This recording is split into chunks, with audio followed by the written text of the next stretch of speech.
최인계 생존 경제는 폭염에도 계속됩니다. 자, 우리 최근 전기료 누진세 논쟁이 굉장히 심하죠. 그죠? 자, 여러분 어쨌든 올해가 엄청나게 기록적인 폭염이죠. 자, 우리 94년도의 폭염과 마찬가지로 엄청난 폭염을 갖다 기록하고 있습니다. 자, 94년도 태어나셨나요? 기억은 나실지 모르겠지만 그때는 정말 북핵 위험이 있었던 해고요. 그래서 여러분 제가 아주 기억하고 있습니다. 그런데 올해는 여러분 북핵 위험이 사라지는 해의 폭염이라 올해 사실 좀 마음은 덜 뜨거운 것 같습니다. 근데 그동안에 여러분 폭염 일수를 갖다 보게 되면은 한반도가 얼마나 더워졌는지를 여러분 금방 이해할 수 있습니다. 이건 뭐가 되냐면요. 하루 평균 기온이 영상 20도 이상인 날을 갖다 따져보는 겁니다. 대구가 예전에 108일이었다면 지금 136일이 됐고요. 그 다음에 서울이 94일이라면 여러분 지금 뭐가 됐다? 130일이 됐다. 이걸로 보면 볼 수 있죠. 그래서 여러분 데프리카도 데프리카지만 여기도 서프리카도 이미 됐구나. 그리고 데프리카와 서프리카의 차이가 점점 줄어들었구나라는 것을 갖다 금방 볼 수 있는 자료입니다. 자, 그럴 때 여러분 이렇게 폭염이 닥치니까 여러분 방송국마다 그리고 여러분 사이에서 난리가 났습니다. 바로 뭐 때문이죠? 전기 누진세 때문에 난리가 났다 이렇게 볼 수 있습니다. 그래서 누진세 폭탄이다. 그래서 와 따져봤더니 누진세라는 것은 알고 봤더니 석유 파동 때 만들어져 가지고 아주 불공평하고 아주 나쁜 거다. 그래서 여러분 서민을 괴롭히는 아주 나쁜 거다라고 정의가 되고 있습니다. 아주 틀린 말은 아닙니다만 그럼 왜 그렇게 됐는가 한번 가보도록 하겠습니다. 나왔던 원인은 이런 거죠. 야 봐봐라 한국 석유 엄청 많이 쓴다 이 논리였어요. 자, 두 번째는 석유만 많이 쓰는 게 아니라 뭐가 돼야 됐다? 1인당 석유 소비량도 엄청 많잖아 라고 나온 겁니다. 그래서 여러분 뭐예요? OECD 평균에 비해서 한국이 전기를 엄청 많이 쓰고 그 다음에는 미국 빼고는 정말 한국은 여러분 미국은 진짜 전기를 많이 쓰는 나라죠. 그죠? 면적도 넓고 도시마다 여러분 굉장히 전기를 많이 쓰는 국가인데 왜 기본적으로 미국은 뭐가 되겠습니까? 유가의 단가가 싸죠. 그리고 미국은 여러분 기름 많이 쓰는 가장 큰 주범이 뭐예요? 원래는 우리랑 좀 다릅니다. 냉장고. 오케이. 미국은 여러분 우리랑 다르게 옆에 수표가 있는 게 아니죠. 어떻게 해야 돼요? 큰 자동차를 가져가서 그죠? 월마트 같은 데 가서 집 이만큼 실어와갖고 집집에 있는 냉동고 창고 냉장고 창고에다가 왕창 갖다 놓고 그죠? 거기다 그래서 여러분 기름값이 전형적으로 많이 들어가는 나라가 바로 미국이 되겠습니다. 근데 미국 못지않게 한국도 1인당 전기 소비량이 많잖아 라고 나온 거죠. 이 월등하게 많은 나라는 여기는 뭘까요? 이 아이슬란드입니다. 인구 30만 명의 소국. 왜 이렇게 전기 많이 쓰느냐? 여러 가지 이유가 있지만 최근에는 비트코인 만드느라 정신이 없어갖고 전기를 많이 쓰고 있습니다. 자, 어쨌든 자 1인당 소비량이 이렇게 머릿속에 나와 있고요. 여러분 보시면 나오면은 자 그래서 여러분 뭐가 됐어요?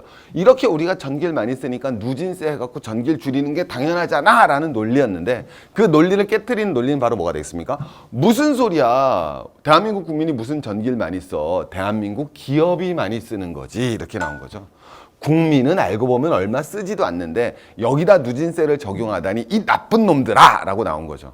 야 거기다 알고 봤더니 라고 나온 거죠. 알고 봤더니 가정용 전기 가격은 이렇게 뭐가 되겠습니까? 이렇게 뭐 하게 해놓고서 비싸게 해놓고서 그 다음에는 산업용 전기는 이렇게 싸게 해놨잖아. 괜찮습니까? 열받습니까? 열받죠. 나한테 누명을 쓰는 거예요. 너 전기 왕창 쓰잖아. 오케이? 근데 알고 봤더니 난 전기를 쓴 게 아니에요. 누가 쓴 거예요? 삼성전자, LG전자가 쓴 걸 누가 내줬다? 내가 내줬다라는 거죠. 내가 내준 것도 내가 무슨 세를 적용받았기 때문에? 누진세를 적용받았기 때문에. 이렇게 나오는 겁니다. 그러면 왜 이런 논리가 나오게 되느냐? 아주 간단한 거죠. 예전에는 누진세의 적용을 덜 받았던 거죠. 근데 지금은 누진세 적용을 다 받게 된 거예요, 사실. 그래서 열이 받은 거죠. 자, 원리는 간단해요. 야, 나한테 전기 많이 쓴다며. 주택이 안 그래도 산업보다 비싼데 야 내가 옛날엔 이 구간이었다면 지금 이 구간 와서 삼성전자보다도 내가 석유 가격을 혹은 전기 가격을 이렇게 비싸게 내는 게 말이 돼? 라고 논리가 나온 거죠. 이해가시겠습니까? 그죠? 예전엔 이 구간에 있을 땐 덜 열받았단 말이에요. 근데 이 구간에 와버린 거예요. 그리고 사실 이 구간에 와버린 게 내 잘못은 아닌 거죠. 왜 잘못이 아닙니까? 가장 큰 이유가 뭘 것 같아요? 선생님 우리 이 구간에 왜 왔어요? 에어컨이에요. 왜냐면 보시면 알겠지만 2011년에는 에어컨 보급률이 36%에서 2016년 되면 80%가 됩니다.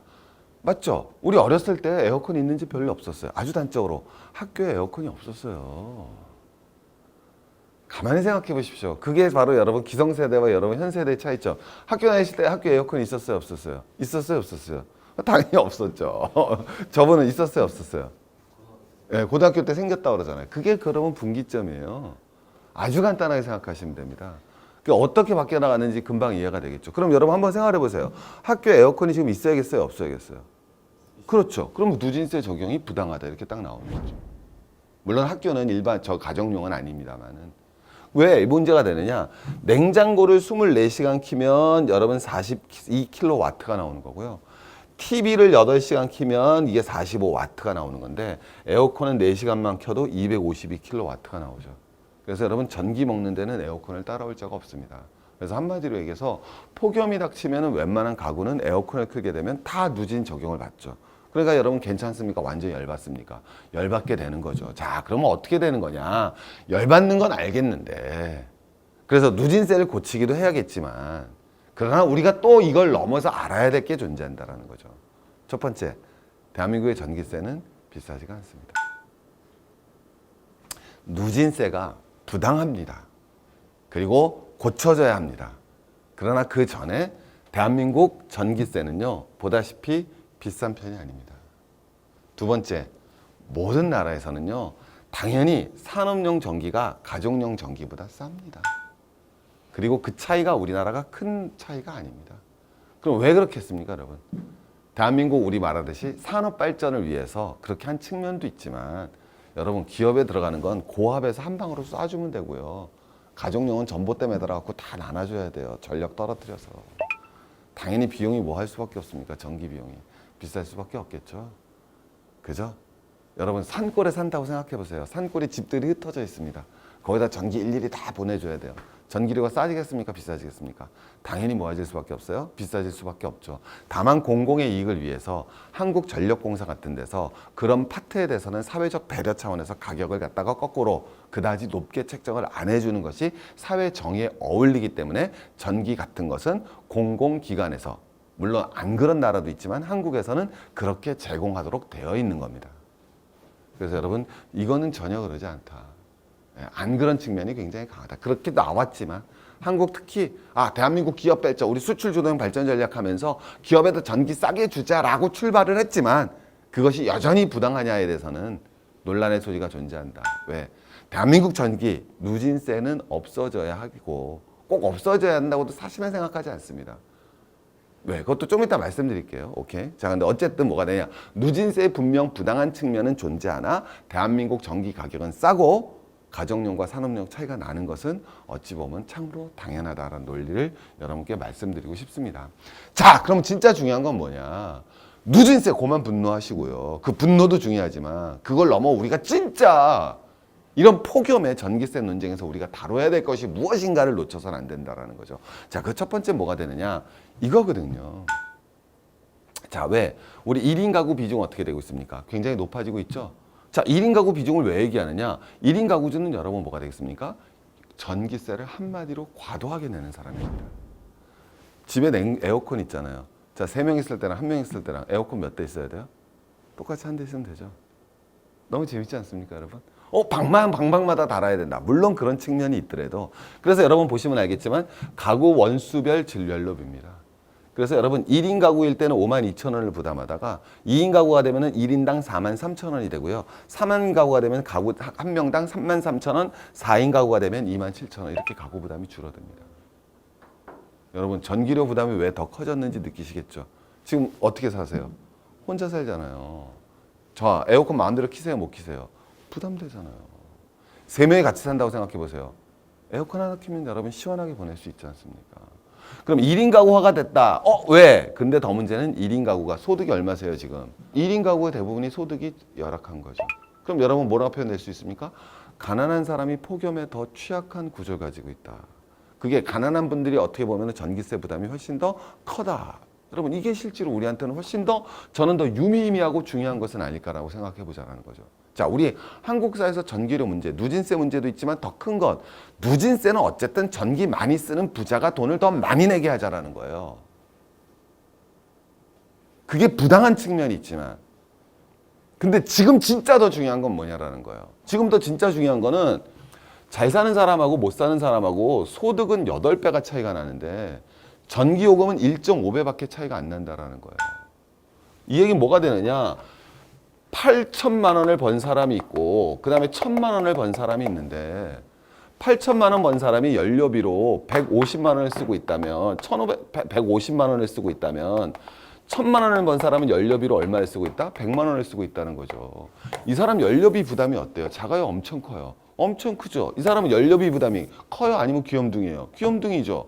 이게 말이 되냐? 이거부터 출발하자라는 거예요. 누진세가 무슨 얘기하고 있는 거예요? 이게 훨씬 더 중요한 얘기다. 누진세의 부당한 측면이 분명히 존재하지만 이게 훨씬 더 중요하다라고 강력하게 말씀드리고 싶습니다. 그럼 왜 그러느냐? 강남에 살다. 그럼 당연히 다 도시가스 갖고 오죠. 근데 우리 1인 독거 노인이 어디서 사십니까? 주로 쪽방 사시잖아요. 쪽방 사시는데 도시가스 들어옵니까? 아니죠. 이것 떼고 있잖아요. 자, 우리 어떤 공간에 1도를 올리는데 효율이 어느 게 더 높습니까? 당연히 도시가스가 높죠. 어느 게 더 가격이 쌉니까? 도시가스가 더 싸잖아요. 두 번째, 에어컨디셔너 얘기해 볼게요. 두 가지 측면이 있는 거죠. 이분들은 이런 에어컨을 가지고 있어요. 이 에어컨 특징이 뭡니까? 초절전 냉방. 전기료가 얼마 안 먹는단 말이에요.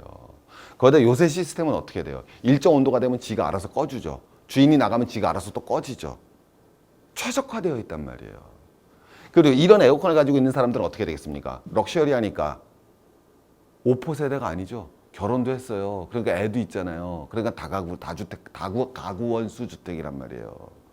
그러니까 상대적으로 뭐가 돼야 되겠습니까? 전기료가 싸질 수밖에 없죠. 근데 우리 선생님 집에 가면 에어컨 있으세요? 없어요? 있죠. 왜 거짓말 하세요? 요새 없는 집이 어디 있어요? 근데 이래서 그렇지. 그잖아요. 왜 없지 마요.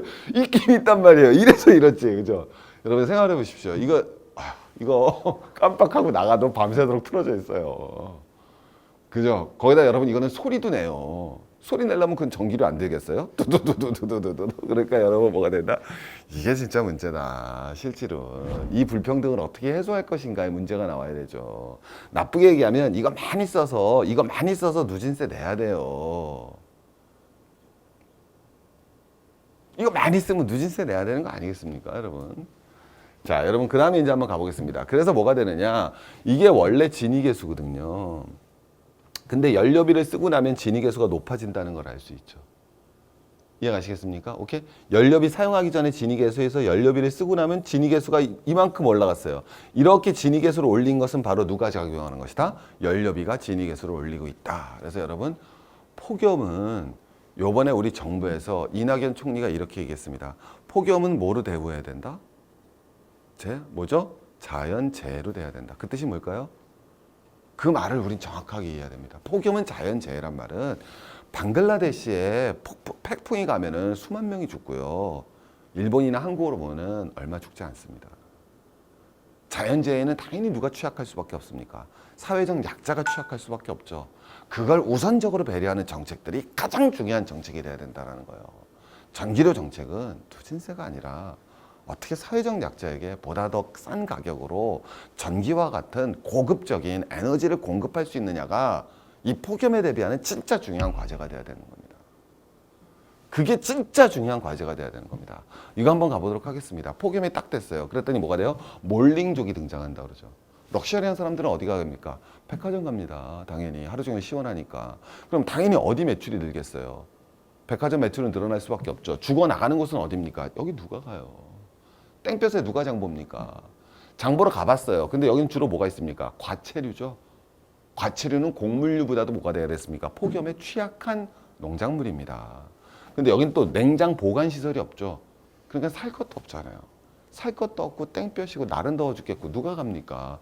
빈부격차는 더 심해질 수밖에 없죠. 왜 폭염이 자연재해인가를 이해하셔야 되는 거예요. 여기다 누진세 때려야죠. 물론 가정은 아니지만 여기다가 뭐가 되겠습니까? 고급 연료를 어떻게 효율적인 연료를 보급할 수 있는 방안을 갖다 우리가 모색을 해야죠. 그 다음에 또 한번 가보도록 하겠습니다. 여러분 폭염의 최대 수혜주가 누가 되겠습니까? 냉장고, 에어컨 얘네들이 다 만들잖아요. 여러분 이분들 여러분 나쁘겠어요? 좋겠어요? 좋죠. 제일 힘드신 분들 누구예요? 여러분들 계시지만 자영업 하시는 분, 자영업 하시는 분 중에서도 식당 하시는 분, 식당 중에서도 뭐 하시는 분? 주로 김치찌개, 삼겹살, 닭갈비 굽는 분들.